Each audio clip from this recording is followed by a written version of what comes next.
boa tarde. A edição de hoje apresenta uma história inusitada. Um menino do Ceará quer trocar o sobrenome do pai pelo do padrasto. Para tornar isso possível, o pedido então foi enviado por carta para uma juíza. E a justiça agora vai analisar o desejo da criança. No Jornal da Justiça de hoje, vamos entender quando uma pessoa pode trocar o sobrenome ou até mesmo o nome no registro de nascimento. Mas esse é apenas um dos destaques desta edição. Vamos aos outros. A autonomia do Banco Central será votada em sessão plenária do Supremo Tribunal Federal. E o presidente do STF, ministro Luiz Fux, vai decidir o dia do julgamento. Superior Tribunal de Justiça mantém competência da Justiça Federal em caso que apura repasses indevidos da construtora Odebrecht. E ainda na reportagem especial sobre os 130 anos do Supremo Tribunal Federal na era da República, você vai ver o papel atribuído à Corte a partir da promulgação da Constituição de 1988.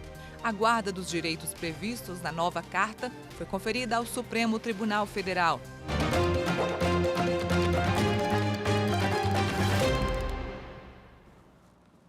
O ministro Gilmar Mendes, do Supremo Tribunal Federal, deu 10 dias de prazo para que o presidente da República, Jair Bolsonaro, preste informações sobre as declarações dele de que teria havido fraudes nas eleições. A decisão do ministro foi uma ação apresentada pelo partido Rede Sustentabilidade. O partido pede que o presidente seja multado em R$100 mil, caso não apresente provas dos ataques que fez à urna eletrônica. O ministro Gilmar Mendes também determinou que, após os esclarecimentos do presidente da República, deverá ser dado prazo de 10 dias para que a Procuradoria-Geral da República também se manifeste. O julgamento sobre a autonomia do Banco Central foi suspenso pelo Supremo Tribunal Federal após pedido de destaque do ministro Dias Toffoli. O caso foi discutido em sessão virtual nesta quinta-feira. Durante a sessão, o ministro Luiz Roberto Barroso divergiu do relator, ministro Ricardo Lewandowski, e votou pela validação da lei complementar que deu autonomia ao Banco Central.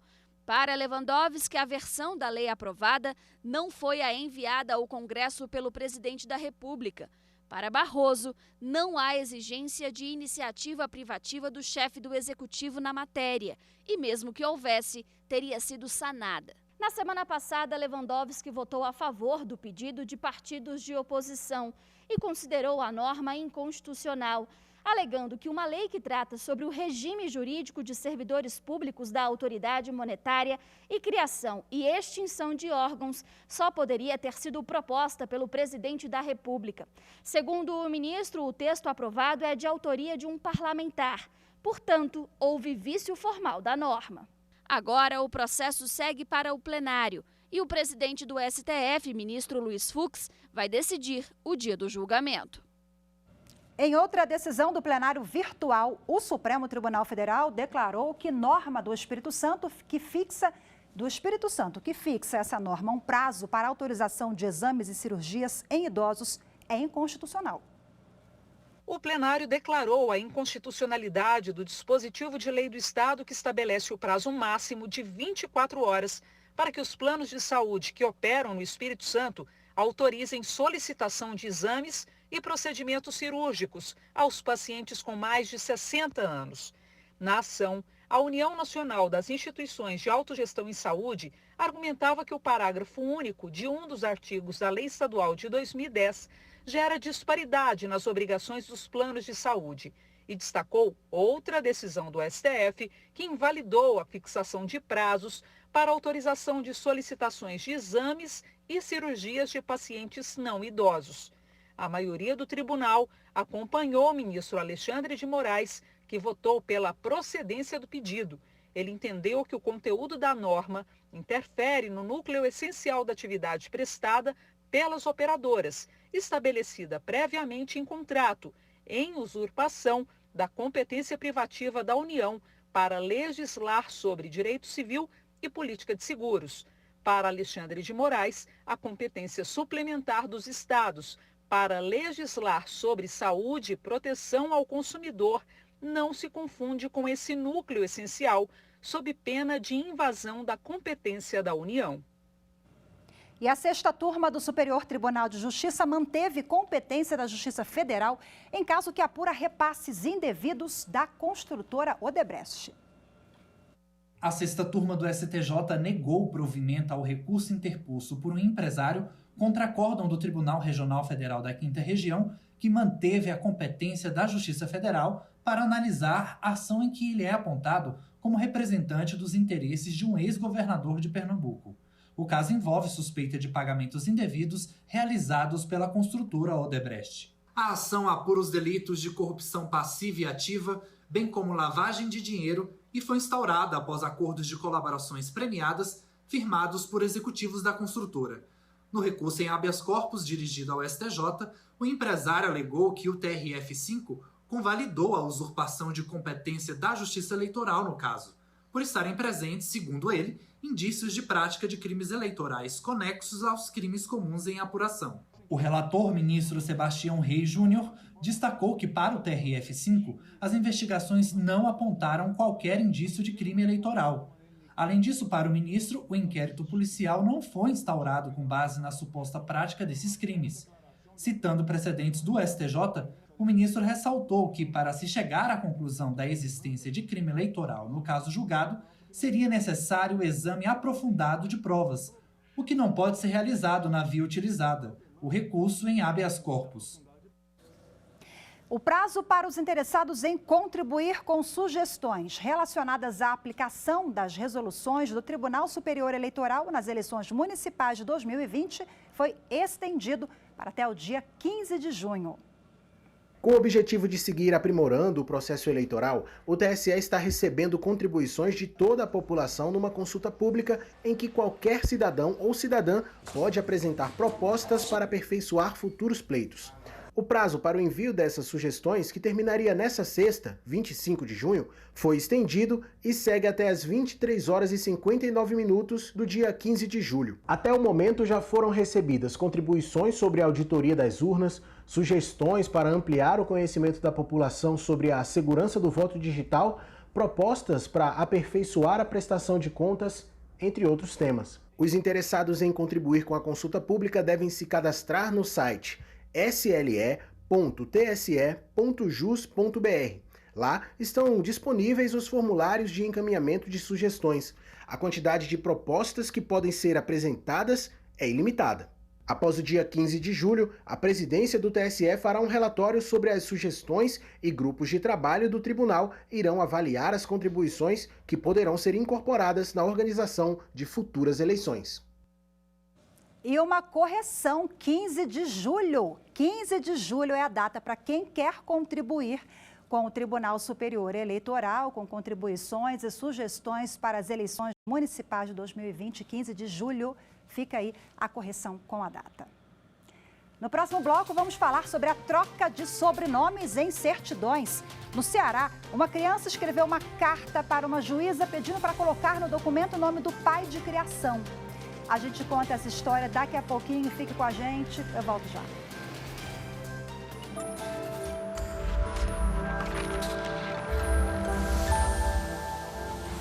Um dia único, histórico. Dia 5 de outubro de 1988, a Carta Cidadã tornava-se o principal símbolo de redemocratização do nosso país.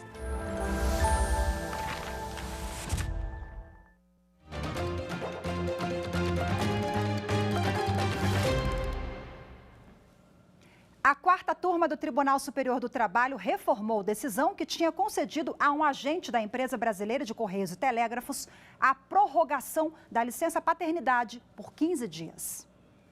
Na reclamação trabalhista, o profissional argumentou que o acordo coletivo da categoria previa a concessão da extensão da licença maternidade em 60 dias, nos mesmos termos da lei que instituiu o programa Empresa Cidadã. Por esse motivo, solicitou a prorrogação da licença paternidade em 15 dias, conforme prevê o programa, mas a empresa negou o pedido. No entanto, o juízo de primeiro e segundo grau autorizou a licença e determinou que o empregado fizesse uso imediato do período. o caso chegou ao TST. Segundo o relator do recurso, o ministro Alexandre Ramos, o aumento da licença ocorre somente nas empresas inscritas no programa e os Correios não fizeram a inscrição. O ministro explicou que a previsão relativa à licença maternidade não significa que a ECT tenha aderido ao programa Empresa Cidadã, nem que a conduta seja discriminatória. Como o agente já tinha desfrutado do benefício, a quarta turma determinou que ele restituísse à empresa por meio de horas extras ou desconto salarial. E agora a gente apresenta uma história de amor, um pouco curiosa. Um menino de 8 anos, que mora no sertão do Ceará, escreveu uma carta para uma juíza da comarca para trocar o sobrenome do pai biológico pelo do padrasto na certidão de nascimento dele. A carta chegou ao destino e o caso está sendo analisado pela Justiça, que tem levado em conta as relações socioafetivas. Senhora juíza, quero pedir encarecidamente que a senhora troque o meu nome. O meu nome é Ângelo Ravel Nunes de Souza e quero tirar o sobrenome Souza. É o sobrenome do meu pai biológico. Mas eu gostaria muito de usar o sobrenome do meu verdadeiro pai, que é o meu padrasto. Esse é o Ângelo Ravel Nunes de Souza, de 8 anos, e a carta escrita por ele para a juíza de Quixeramobim, interior do Ceará, pedindo para ter o sobrenome do padrasto na certidão de nascimento. José Adilto, que convive com o menino há 5 anos, nem acreditou. Achei uma atitude muito bonita por causa que ele é criança de 8 anos. Não é qualquer pessoa que tem uma atitude dessa que nem a dele. A mãe de Ângelo não imaginou sequer que a carta chegasse ao destino. Quando ele falou que ia fazer a carta para a juíza, eu disse a ele que isso não daria certo, porque juiz a gente só vê no tribunal. A carta foi endereçada à juíza Kathleen Killian depois que Ângelo viu uma reportagem em que a magistrada distribuía cestas básicas numa comunidade. O menino considerou a atitude da juíza como um ato de amor ao próximo. A cartinha de Ângelo não só chegou ao Fórum Desembargador José Pires de Carvalho, em Quixeramobim, onde a juíza é titular, como ela respondeu. Fiquei muito contente em receber a cartinha do Ângelo, um jovem rapaz de 8 anos, tão articulado e com senso de justiça. Isso me deu muita esperança na juventude, uma juventude que não apenas busca os seus direitos, como enxerga a promoção de direitos na comunidade em que ele vive, promovidos pela justiça. O defensor público Jefferson Dias foi conhecer mais a história de Ângelo e do padrasto e constatou a relação socioafetiva entre eles. Diante de toda esse notório vínculo entre os dois, a Defensoria Pública solicitou a documentação pertinente para ingresso junto ao Poder Judiciário, da ação pertinente, e agora, no dia 17 de junho desse ano, a Defensoria Pública ingressou com uma ação no Poder Judiciário local, buscando o reconhecimento dessa filiação socioafetiva paterna entre Ângelo e o José Adilto. Ao analisar o pedido, a Justiça vai levar em conta o Estatuto da Criança e do Adolescente e o Código Civil. Por se tratar de menor, o Ministério Público é obrigado a se manifestar. Tanto Ângelo quanto o padrasto serão ouvidos para confirmar a vontade de trocar o sobrenome na certidão. Desde 2016, o STF reconhece que a paternidade ou maternidade socioafetiva tem o mesmo valor jurídico do biológico perante a lei. Pedidos de reconhecimentos socioafetivos têm chegado cada vez mais com frequência ao Judiciário. Para a juíza Kathleen, o pedido de Ângelo representa, além do reconhecimento oficial do vínculo afetivo, a humanização da justiça cada vez mais acessível. Isso com certeza renovou a minha vocação pela magistratura, desse olhar empático, humanizado, que enxerga atrás de um processo sempre uma pessoa, e que a gente nunca perca, como magistrados, como sociedade, a sensibilidade para visualizar um problema do outro. Esse também é o nosso propósito, A justiça cada vez mais perto do cidadão. É o que a gente faz aqui na TV Justiça. Agora, para explicar um pouquinho mais como é que funciona essa troca de nome, a inclusão de um nome na certidão de nascimento, eu converso agora com a advogada especialista em direito de família, a doutora Renata Vilas Boas. Olá, seja muito bem-vinda. Boa tarde para a senhora Renata. Olá, boa tarde a todos e a todas. É muito bom estar aqui com vocês novamente. O prazer é nosso em recebê-la e falar sobre esse tema. O Ângelo realmente nos emocionou, né? O Ângelo nos faz refletir sobre essa credibilidade no Poder Judiciário, escrever a cartinha e ter a esperança de que a juíza ali vai conseguir resolver a situação, mas na prática, a mera vontade de uma criança ou de um pai ou de uma mãe, na inclusão de um nome na certidão de nascimento, só isso basta. O que diz a legislação brasileira é possível excluir o nome de um para incluir o de outro ou agregar. Como é que funciona, doutora Renata? Bom, então vamos lá. A sua pergunta tem vários pontos que a gente tem que analisar. Não basta simplesmente essa vontade. Eu vou ter que ver qual é o procedimento cabível no caso concreto. Nesse caso desse menino, ele tem na certidão de nascimento já o nome do pai. Então, eu preciso ir até o judiciário para que faça essa troca, tirar o nome do pai e incluir apenas o nome ali do padrasto, que é o que ele está querendo. Mas poderia ser uma outra solução se ele mantivesse o nome do pai e ainda acrescentasse o nome do padrasto. Aí eu falo em multiparentalidade. Então, são duas situações distintas. Pelo que foi relatado, a gente tem a impressão que realmente ele quer excluir o nome do pai. Bom, isso aí é possível? A Defensoria Pública já se manifestou no caso concreto, né? Viu a relação desse pai de criação, o padrasto, com essa criança. Se não há um vínculo afetivo, o pai biológico é ausente, isso pode ser feito? Sim, isso pode ser feito, inclusive com previsão no Estatuto da Criança e Adolescente. Agora, como é que funciona em casos de casais homoafetivos? O Supremo Tribunal Federal já tem decisão nessa linha, os cartórios já estão bem orientados, me parece, então hoje não há uma negativa, ao que tudo indica, do registro, né, de casais homoafetivos, mas temos uma peculiaridade quando a gente fala de reprodução assistida. Exato. Quando a gente pensa em reprodução assistida, eu estou vendo todo o procedimento médico que deve ser feito, certo? Então, isso vai ser feito numa clínica, no qual vai ter um diretor, um presidente, dependendo da estrutura dela. E quando você tem, então, essa reprodução assistida, esse diretor dessa clínica, ele vai fazer um documento. Então, vai ter o quê? A declaração de nascido vivo do menino, que todo mundo tem que ter, a certidão de casamento do casal, ou da união estável, que também é para todo mundo, e o outro requisito que seria essencial nesse caso é essa documentação que vai ser criada pela clínica, né? Informando que ocorreu ali uma reprodução assistida, mas só vai constar o nome do casal. Para efeitos jurídicos, né, o nome na certidão de nascimento, excluído o nome do pai biológico, por exemplo, em tese, esse pai não tem mais responsabilidades com esse menor. Nem falando de alimentos, responsabilidade afetiva, está excluída totalmente, então, a participação dele ali. Exato. Toda a família paterna, então os avós paternos também, deixam de existir vínculos jurídicos na vida desse menino. É como se ela não existisse mais, né? Então, quando você faz um pedido desse, não é apenas o pai que você está excluindo. Você vai estar excluindo o pai, o avô, a avó, né, os tios, primos, toda a linha paterna deixa de existir, deixa de ter vínculo com aquela criança, né? Aí depende das consequências. Você realmente quer fazer isso? Quer? Então exclui mesmo e aí vai ficar só com aquela família socioafetiva que ele está sendo recebido. Conversávamos aqui há pouco nos bastidores e a doutora Renata me falou que o ordenamento jurídico brasileiro é muito rígido em relação à troca de nome, né? Até justamente pelas consequências, os efeitos práticos são inúmeros.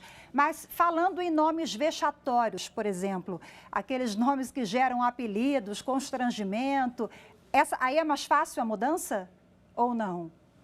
Não, né? Mas assim, quando a gente está falando desses nomes vexatórios, num primeiro momento, lá no cartório vai ser feita uma análise se aquele nome é vexatório ou não e vai ser levado para o juiz para poder analisar se é ou não. Então, é uma primeira etapa. Mas vamos imaginar que não passou por isso, foi feito isso e agora eu tenho uma pessoa que tem o nome vexatório. Bom, ela vai precisar ingressar em juízo para fazer essa alteração. E nesse caso, ela vai ter que comprovar que aquele nome ele é vexatório, que coloca numa situação de ofensa à sua dignidade da pessoa humana. Além do que, vai ter que levar uma série de certidões para justificar que está mudando o nome porque ele é vexatório e não porque ele deve estar sendo procurado no criminal, enfim. Então, tem aí todo um aspecto bem mais rígido do que quando a gente está falando dessa criança que tem a inclusão desse padrasto. Tinha tantas outras perguntas aqui, tem troca de nome no caso de adoção, em casos criminais, quando a pessoa às vezes consegue um asilo político ou é testemunha, mas vai ficar para a próxima, infelizmente o nosso tempo é curto. Muito obrigada, doutora Renata Vilas Boas, pela participação, pelos esclarecimentos. Uma ótima tarde para você. Igualmente. Tchau, tchau. E você vai ver a seguir na reportagem especial sobre os 130 anos do Supremo Tribunal Federal. Na era da República, veja o papel atribuído à Suprema Corte a partir da promulgação da Constituição de 1988. Nós voltamos já já.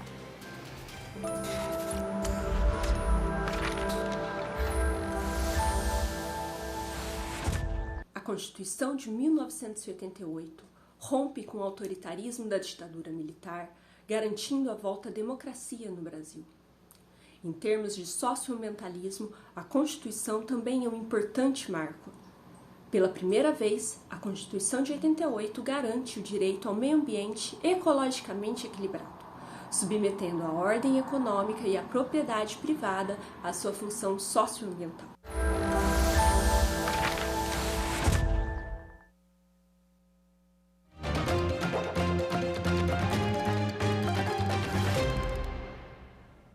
Hoje, em mais uma reportagem da série sobre os 130 anos do Supremo Tribunal Federal na era da República, você vai ver qual foi o papel atribuído à Suprema Corte a partir da promulgação da Constituição de 1988. A reportagem especial é de Neila Guimarães.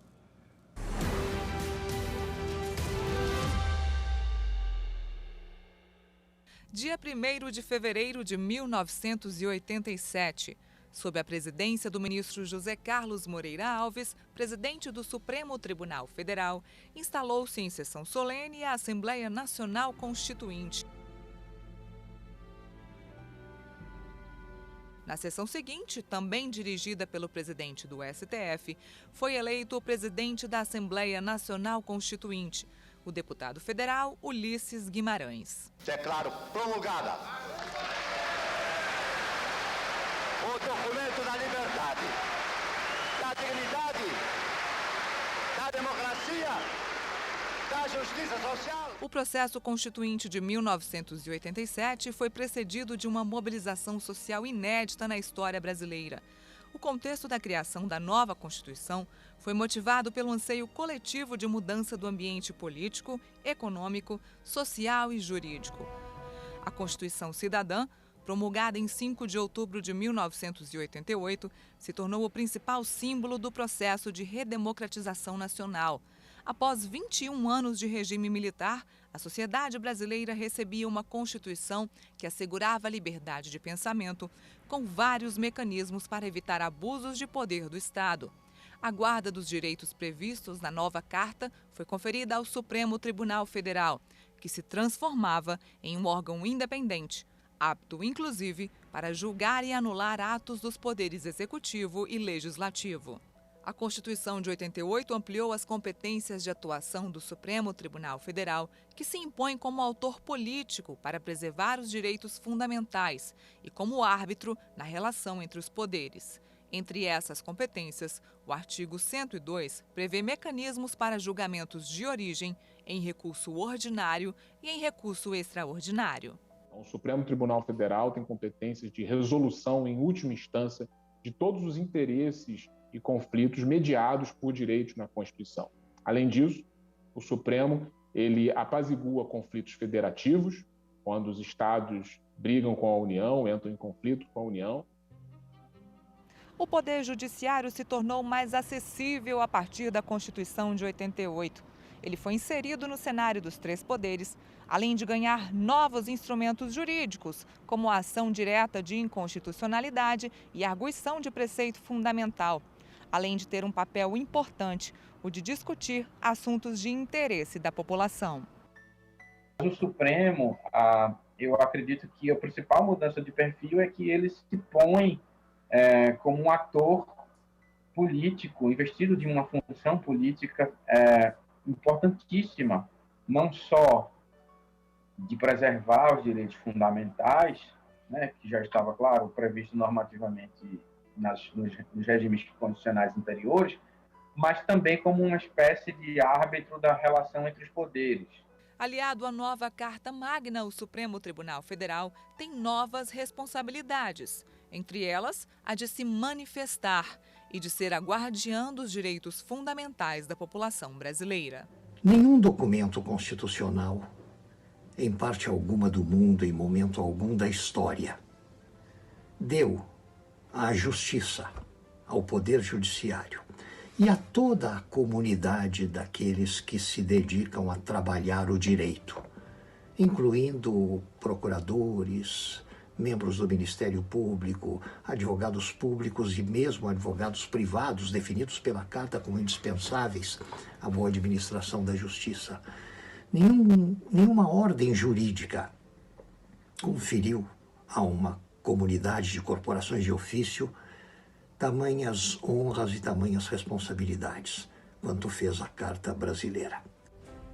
Na qualidade de presidente do Supremo Tribunal Federal e guardião da Constituição Federal, entendo que nós temos de ter a ciência de que a Suprema Corte sempre garantirá o cumprimento dos princípios e das regras constitucionais, cientes de que a Constituição é, acima de tudo, um instrumento da vida e da esperança.